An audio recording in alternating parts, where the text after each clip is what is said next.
Physics 1 students, and welcome to Lab 6, the Prelab. So today we're going to be reviewing vectors, so that's going to be the criminal problem portion right here, and then we're going to be talking about Newton's second law as it pertains to Atwood's machine. So as I mentioned in our first lab, I feel that life without memes is meaningless, and so I have a relevant meme to share with y'all about Newton's laws of motion. So a cow was walking, Newton stopped it, it stopped. So he found his first law. An object continues to move unless it is stopped. Then, quite unkindly, he gave a force by kicking the cow. It gave a sound, "mrrr." So he formulated the second law. Force is equal to mrrr, or mass times acceleration. And then the cow kicked him back, and there comes the third law. So for every action, there is an equal and opposite reaction. Serves him right. All right, so Newton's second law, that's our net force is equal to our mass or our system of masses. So in this example here, I just have a single mass by itself, but you can have several masses connected to one another by a string or some other means, and you will see that in the pre-lab practice problems. And then we're going to multiply that mass by the acceleration of the system or the acceleration of the mass, depending on what the situation is, whether it's a single mass or a system of masses. So the way that I usually represent net force is going to be sigma, so the sum of, and F, so capital F. But another common way that you'll see it is capital F and then subscript NET. It means exactly the same thing, just two different popular ways of saying net force. Okay, so in words, Newton's second law is the net force acting on a mass is equal to the mass or system of masses of the object times the acceleration of the mass or system of masses. So we have a simplified example in this image over here on the right. And this is just one mass by itself. Like I said in the pre-lab, we'll have a system of masses where there's more than one, but let's keep it simple because we're just introducing things. So let's say in this image that to the right is positive for x and up is positive for y. Okay, so this is positive, this is positive. So in the y direction, if we look at our free body diagram, we have the normal force going up, so that's our positive force. Okay, so that's why it's positive here. And then we have the weight force, mg, going down, so that's why we're subtracting it. It's our negative force. Now the reason that it's equal to 0 newtons is because when we look at our acceleration over here, we can see that it's a completely horizontal line. And if there was a problem associated with this, it would tell you what you should be expecting for your acceleration. It'll tell you what direction the object is moving. Okay, and in this case, it is moving to the right. We have no net vertical movement, so that means there's no vertical component to our acceleration. It is all x component. Thus, when we difference them, we know that the net acceleration should be 0. So essentially, our mass times 0 acceleration, that gives us 0 newtons for a net force, right?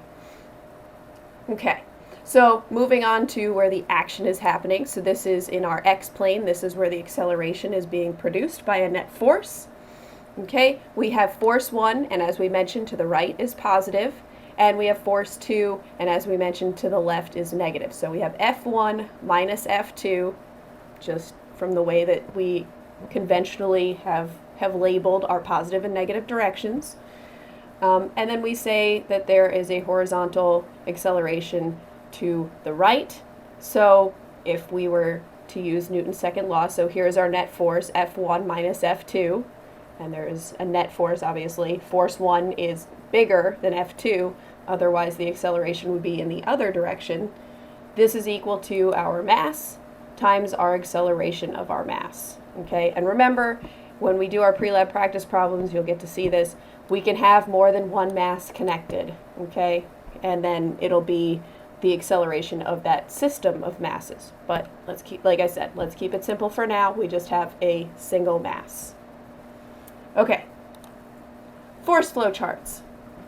So to review a little bit, Newton's first law, That's talking about when we have balanced forces, right?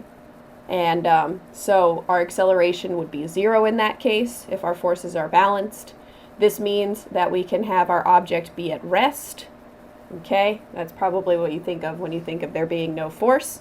But it could also be in motion too, at a constant velocity, right? So if our object is at rest, Newton's first law dictates that the object will tend to stay at rest. Or if you have a puppy that's at rest, it will stay at rest until acted upon by an outside puppy. Then if you have an object in motion, it will tend to stay in motion at a constant velocity. So that means at the same speed and direction, right? Because velocity is a vector. So magnitude, speed, that's our magnitude of our velocity, and same direction, okay? So it's kind of strange to think about an object in motion staying in motion at the same velocity forever. But that's just because we don't live in space, right? If we were in space, there would be no friction that we come to expect from living on Earth. And this puppy, if he were running and he jumped off the edge of the Earth into space, he would actually continue at that same velocity, right? Same speed, same direction, until acted upon by another puppy, right? Or someone else, maybe food. Now, Newton's second law, this means our forces are unbalanced, right? So there's an acceleration. Now this acceleration depends directly upon the net force, and it depends inversely upon the object's mass. So I think if you think about this logically, this does make sense, right? So if the acceleration depends directly upon the net force, that means if you apply a greater force to a given mass, the acceleration is going to be greater. If you apply a smaller force on a given mass, then the acceleration is going to be less, right? Then the acceleration being inverse to the object's mass, this also makes sense, right? Because if you have a really massive object, so a really heavy object, say, a linebacker or something, it's going to be really difficult to push a linebacker, whereas if you had a little toddler, not that you would do this, but if you had a little toddler, it would be much easier to push a toddler and give them a greater acceleration than it would be to push a linebacker, right? All right, so Prelab 6. That's right here. We have 6 problems. I'm going to actually do a bonus problem, but we'll get there when we get there. So for the first 5 problems, they're all going to be talking about this figure 3 here. So we have a 2 kilogram mass and a 1 kilogram mass. And they're tied together, placed on a horizontal frictionless surface, as shown here. The 2 kilogram mass is being pulled with a 6 Newton force. Okay, so before we do problem number 1, I just want to go over a couple types of forces. So you can have external forces or you can have internal forces. So if you have external forces, these are forces that are going to act outside the system, or single mass if it is just a single mass, such as a pushing or a pulling force. External forces are the only forces used to calculate the net force. Only external forces can produce an acceleration. Okay? So in this figure from figure 3, right? That means that this guy right here, F of 6 newtons, is our external force. That is the only external force. Okay? We do have internal forces, however, and an internal force acts within a system or mass, such as compression or tension. So internal forces do not impact the net force. If they did, they would be considered external forces. So an example in this case from this figure 3, right? Internal forces would be our tension forces in the string, because the 1 kilogram mass is inextricably linked to the 2 kilogram mass by a string. They cannot be separated. Okay? And these tension forces, excuse me,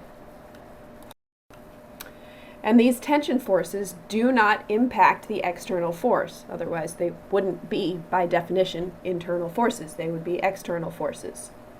Okay?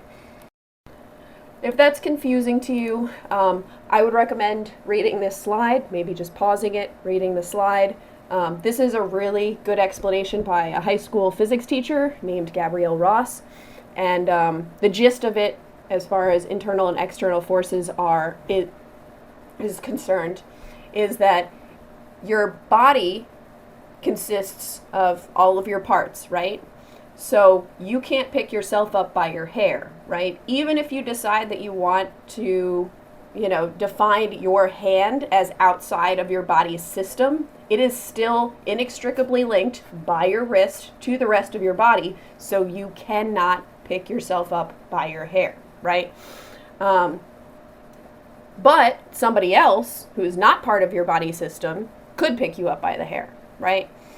So that's the gist of what this is. And then this is just a little blurb on active and reactive, which we're not really talking about in this lab, but I also thought that it was a pretty helpful little blurb. So read that on your own time if you'd like. All right, so on to pre-lab practice problem number 1. What is the acceleration of this system? Okay, so both the 1 kilogram mass and the 2 kilogram mass are connected. They are inextricably linked by this string, okay? So you can think of this 1 kilogram mass as being your hand, and this 2 kilogram mass as being the rest of your body, right?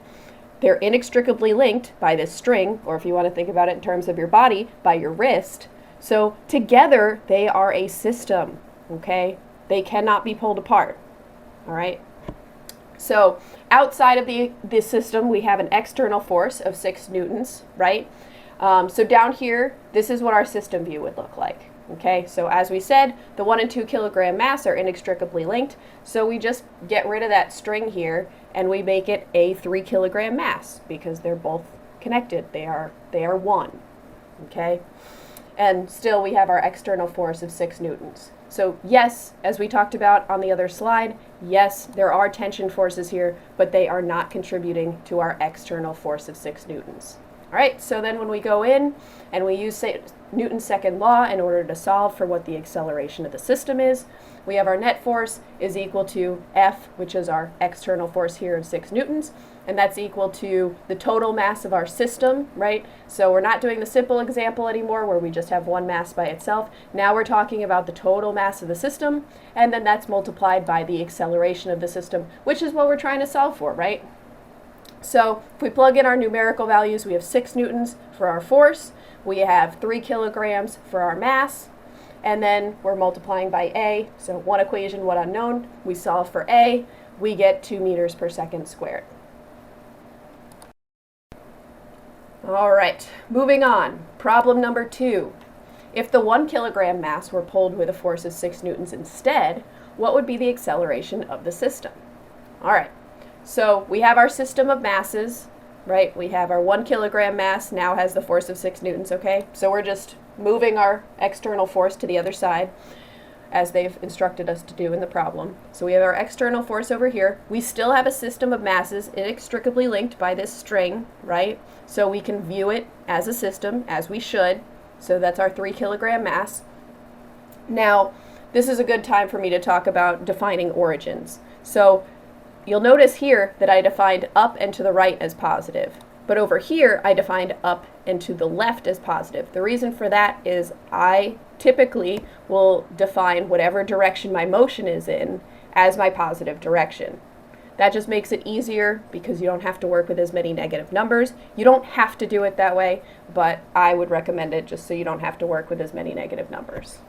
Okay, so here we have our system view, right? So again, we defined our direction, our positive direction, as the direction of the motion. So the acceleration is in this direction to the left now, because that's how we've been told to set up the system. Our external force is still 6 newtons. Our total mass of our system is 3 kilograms. So we set up our problem and it looks almost identical, right? Well, down here it looks almost identical, just the picture's changed, right? Because they told us to set the problem up differently. So the net force is still equal to F, our external force, which is equal to the total mass of the system, right, which was 3 kilograms, times the acceleration of the system. So we plug in our 6 newtons for our external force, our 3 kilograms for our total mass of the system. We multiply by our acceleration, and we get 2 meters per second squared again. So same exact acceleration. Okay, problem number 3. What is the magnitude of the tension force on the 2 kilogram object? Okay, so now we've gone back to our original drawing. So now we're being pulled by our external force to the right. We still have the same system of masses. Now I just filled in here because we solved for the acceleration of the system. So our acceleration is 2 meters per second squared.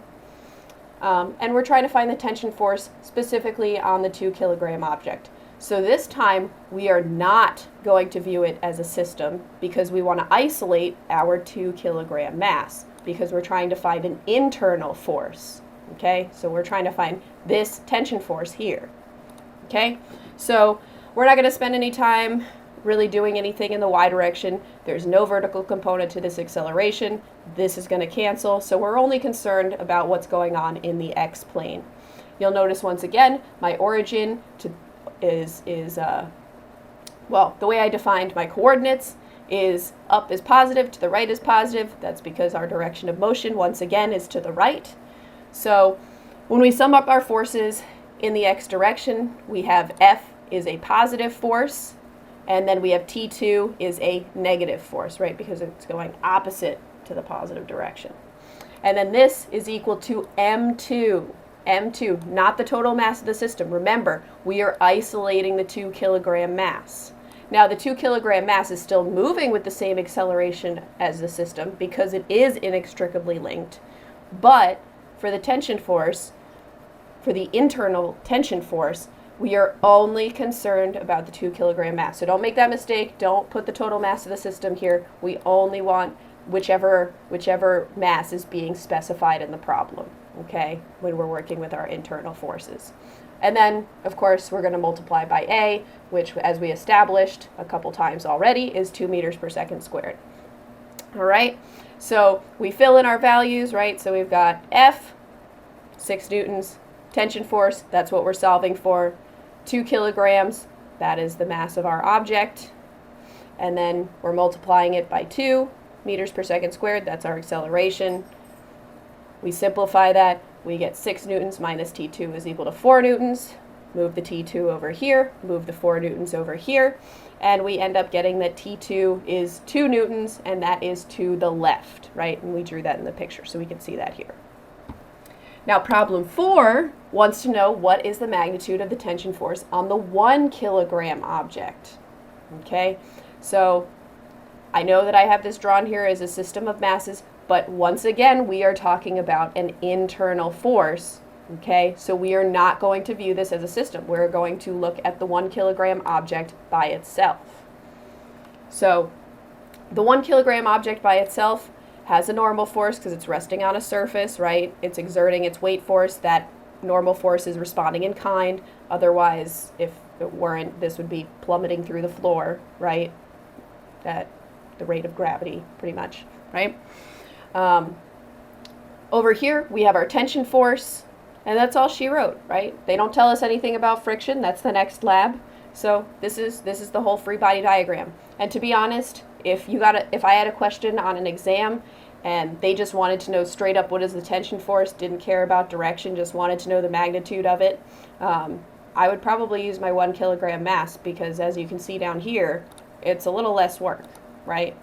So once again, as I mentioned, we have no y component, so we're focusing only on the x direction. So when we sum up our forces in the x direction, we literally just have the tension force, which is what we're looking for. Hence why I would choose to do this if I was just being asked what the magnitude of the tension force is in a problem. And then this is equal to M1. Remember, when we're talking about internal forces, we want to focus on whichever object they're talking about. When it's external forces, view it as a system. Internal forces, view it as the object. Okay? And then multiplied by the acceleration. So T1 is equal to 1 kilogram, right? That's M1. And then times the acceleration, 2 meters per second squared. So we get that T1 is equal to 2 newtons, and we can see in our drawing that this is to the right. Problem number 5. Compare the tension force vectors on 2 and 1 kilogram objects. Okay, well, T1 and T2 are equal in magnitude but opposite in direction, right? So we have a resultant neutralizer relationship here. How do we know that? Well, these are our two answers from problems 3 and 4, right? And we can see that T2 is 2 newtons to the left, right? 2 newtons to the left. And T1 is 2 newtons to the right. 2 newtons to the right, right? So those are going to cancel out with one another. They're equal in magnitude but opposite in direction. All right, problem number 6. We have two objects that are connected by a string, and the string is run over a pulley, making both masses suspended vertically. If the masses of the objects are equal, what would be the acceleration of the system? So, free body diagram. These are all of our forces. Now, yes, I realize these are exactly the same, but just so that we can keep track of our terms and which one is which, I did color code one of our M's as red and its associated forces as red, so that when we're breaking it down into our system view, you can easily follow those masses. Okay, so this is our pulley, right? It's a special physics pulley. It's massless, it's frictionless. Okay, so basically what that means is it's not introducing any other forces, right? So you can kind of think about it as the problem we just did, right? If we have no forces being introduced by a pulley, how is this any different, right? You could have a massless, frictionless pulley here between these two, there might be, we don't even know, okay?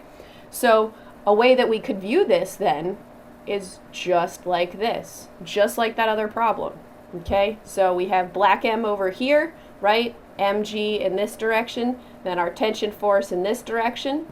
We have red M over here with its red mg over here and its red T over here, okay? Then, of course, because this is a system, they are connected by a string here, right? They are inextricably linked.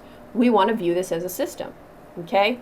So the system view just gets rid of that string and combines our masses. So we have black M plus red M, right? And then we have black mg in this direction, just like we did up here. And we have red mg in this direction, just like we did up here. And then we've eliminated our tension forces, right? Because those are internal forces that have no net contribution to our net forces, which are black mg and red mg. And then looking at this, you could probably already tell, maybe you could already tell from here that there would be no acceleration, but you could probably tell, if you didn't know already, that there is no acceleration, right? Because these are equal in magnitude and opposite in direction, so they're canceling one another out. But because we want to work through and practice working these problems out, let's go through what the math would look like. So I just arbitrarily define to the right as positive, not exactly arbitrarily, I mean usually the positive x-axis is to the right, okay? But there is no motion, so it doesn't really matter so much here which direction I define as positive. All right, but because I define to the right as positive, that means mg, red mg is going to be positive and black mg is going to be negative. That's equal to the total mass of the system, so red m plus black m times the acceleration of the system. So red mg minus black mg, that's going to be equal to 0, right? So it really doesn't matter what we have on the other side of the equal sign. There's nothing else that acceleration could possibly be. It's 0 meters per second squared. Done. Okay. So we're going to do a little bit of a bonus problem here, problem number 7. The reason being is I was a student once too, and I hated how we would have a really easy problem, right? So like problem 6 here, and then when you get to the exam, it's like, how many cupcakes can Pedro buy with one human soul? Well, I don't know. I haven't seen this kind of math before, right? So we're going to do problem 7 so that we can have an example where we do have a net acceleration, which is going to be the case at least 9 times out of 10 when you're doing quiz problems and exam problems. Okay, unless, of course, the topic is static equilibrium, right? Like it was last week. Okay, pre-lab practice problem number 7, our bonus. So we have two objects that are connected by a string. The string is run over the pulley, and this is our special physics pulley. It's massless and frictionless, making both masses suspended vertically. If m1 is equal to 1 kilogram and m2 is equal to 2 kilograms, what would the acceleration of the system be? Okay, so here's our free body diagram, just like in the other one, except now we do have an acceleration, right? Because these masses are not equal. M1 is 1 kilogram, M2 is 2 kilograms, right? So we know that M1 is flying up and we know that M2 is plummeting down, right, at this acceleration A, whatever that is, of this entire system, right, because they are still connected by this string. So just like we did in the previous slide, we're going to remove this pulley because it is a special physics problem practice pulley, right? So it's massless, it's frictionless, it doesn't contribute at all. And so we're just left with M1 and M2. And they are a system of masses, once again, right? They are inextricably linked by this string, okay? So you can see where we're going with this, right? When we view our system, we're going to eliminate this string and view M1 and M2 as one object, one unified object, right? Then M1G, that's going, it's opposing our M2G, right? Okay. So when we draw our system view, we have M1G going to the left, we have M2G going to the right, and you can see here I've defined to the right as positive because that is the direction of our acceleration, right? So the direction of motion is the direction that I like to define as positive. So there's a little bit more work here. So when we sum up all of our net forces, we have M2G, that's positive, right, because that's in the positive direction, minus M1G, that's in the negative direction, right, because it's going to the left. That's equal to the total mass of the system, so M1 plus M2 times our acceleration of the system, which is what we're trying to solve for. All right, so now I just dropped off the net force term. We have M2G minus M1G is equal to M1 plus M2 times the acceleration of the system. Now we plug in our numbers, 2 kilograms, that's what M2 is, gravity, 9.8 meters per second, M1, 1 kilogram, gravity, 9.8 meters per second, that's equal to M1, which is 1 kilogram, M2, 2 kilograms times the acceleration of the system. Down here, multiply out, this is equal to 19.6, multiply this out, this is equal to 9.8. Then add these two together, we get 3 kilograms times the acceleration of the system. When we difference these two, we end up with 9.8 newtons, and that's equal to 3 kilograms times the acceleration. Then we're going to divide both sides by 3 to get A by itself, and we get that the acceleration of the system is 3.27 meters per second squared. Okay, so this is just an example working through with actual numbers so that you can get some practice doing a real problem before you encounter them on the quiz. All right, well, without further ado, let's move on to our criminal problem. So this is a review of vectors, which is our previous topic. Remember that our quizzes have 5 questions from the previous topic and 5 questions from the current topic, right? So that means we're going to have 5 questions on vectors on the quiz this week. Okay, so our problem here, yes, I know it's a little bit morbid, but sometimes I think morbid helps it stick in your mind a little bit better. So hopefully this will help you remember our vector concepts. So we have 2 criminals. They're dragging a 90.7 kilogram body. There is a 60-degree angle between the 2 criminals. Let's assume criminal 1 is pulling along the positive x-axis, and criminal 2 is pulling 60 degrees counterclockwise from the positive x-axis. Criminal 1 is pulling with a force of 25 newtons, and criminal 2 is pulling with a force of 32 newtons. So we want to know several things. What is the magnitude of the resultant of the 2 criminal forces? In essence, what is the net force on the corpse? What is the direction of the resultant with respect to the positive x-axis? So what is the direction of that net force on the corpse? Then what is the magnitude of the acceleration on of the corpse? And then what is the direction of the acceleration of the corpse relative to the positive x-axis? And then if a coyote wanted to stop the body from moving for a meal, how hard would it have to pull, and in what direction relative to the positive x-axis? So this is our neutralizer, right? All right, so let's set up our problem. So we're going to record our given information. So we know that criminal 1, right, criminal 1 is pulling along the positive x-axis, so at 0 degrees. So 25 newtons, that's the force they're pulling with, right? 25 newtons at 0 degrees. And then criminal 2 is pulling at an angle 60 degrees counterclockwise, right? So this is counterclockwise. This is the way a clock goes, right? So this is counterclockwise, 60 degrees. And this criminal number 2, doing a little bit more work, is pulling with a force of 32 newtons. Okay? So criminal 1, I took the liberty of already breaking it down into its components since it's really simple. But since we're doing review, if you're not sure how I got these numbers, it's just our hypotenuse, which is our magnitude here, cosine of our direction. So in this case, 25 cosine of 0 degrees. Cosine of 0 degrees is 1. 1 times 25 gives us 25. Then over here for the y component, it's going to be our hypotenuse, which is 25 newtons. So 25, and that's going to be sine of 0 degrees. Sine of 0 degrees is 0. 0 times 25 is 0, right? Criminal 2, a little bit more math associated with it, right? But once again, still the same setup. So 32 cosine of our angle, 60 degrees, that gives us 16. Then 32 sine of our angle, 60 degrees, that gives us 27.7. So when we compute our resultant, or our net force of the two criminals, we add up 25 and 16 for our x component, and we get 41. Then we add up 0 and 27.7, and we get 27.7. This allows us, now that we have the two legs of a right triangle, so this is our hypotenuse right here, right? This is our resultant force from the two criminals. So this is our hypotenuse. The adjacent side, so our 41, is along here, and our opposite side, our 27.7, is along here.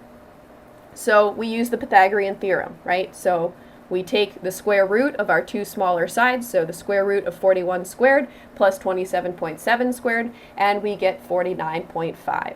Okay, so that is the magnitude of the resultant of the two criminal forces. All right, what is the direction of the resultant with respect to the positive x-axis? So we're going to use inverse tangent on our x and y components, right? So we're going to take our opposite side over our adjacent side, so 27.7 over 41, take the inverse tangent, and we get 34 degrees.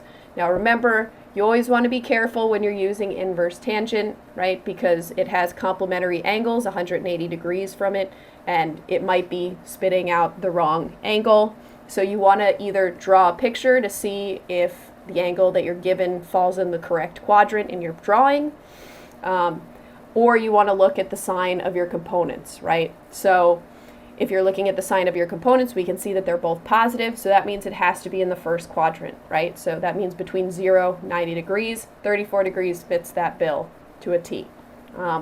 If we were just doing a drawing, we can see that this R right here is in the first quadrant, probably somewhere around 34 degrees if it were drawn to scale, right? So we're good there. Now, what is the magnitude of the acceleration of the corpse? So now we're going to incorporate a little bit of Newton's second law, right? So the net force on the system, that was our resultant that we computed of the two criminal forces, right? That's equal to the total mass of the system, which in this case is just our corpse, times the acceleration, which is what we're calculating, right? So if we rearrange this equation to just solve for the acceleration, because that's what we want to know, right? So we divide both sides by m, so acceleration is equal to our net force divided by our total mass, or the mass of the corpse, right? So we have 49.5 newtons, that was the magnitude of our net force, divided by 90.7 kilograms, right? That was the mass of our corpse that we were given. So we find that our acceleration is 0.55 meters per second squared. And then the direction, this should come as no surprise, since the resultant is what's producing this acceleration, it's in the same direction as the resultant, right? Pretty straightforward. Then last but not least, if a coyote wanted to stop the body so that he could eat it, how hard would he have to pull and in what direction relative to the positive x-axis? So right now we want to find the neutralizer. So depending upon what the problem is asking you for. They might ask you for magnitude and direction, or they might ask you for the components. Now, if they're asking you for the magnitude and the direction, you know the relationship between the magnitude and direction of the neutralizer and the resultant is that they are equal in magnitude, so same magnitude, but they are opposite in direction. That means they are 180 degrees from one another, okay?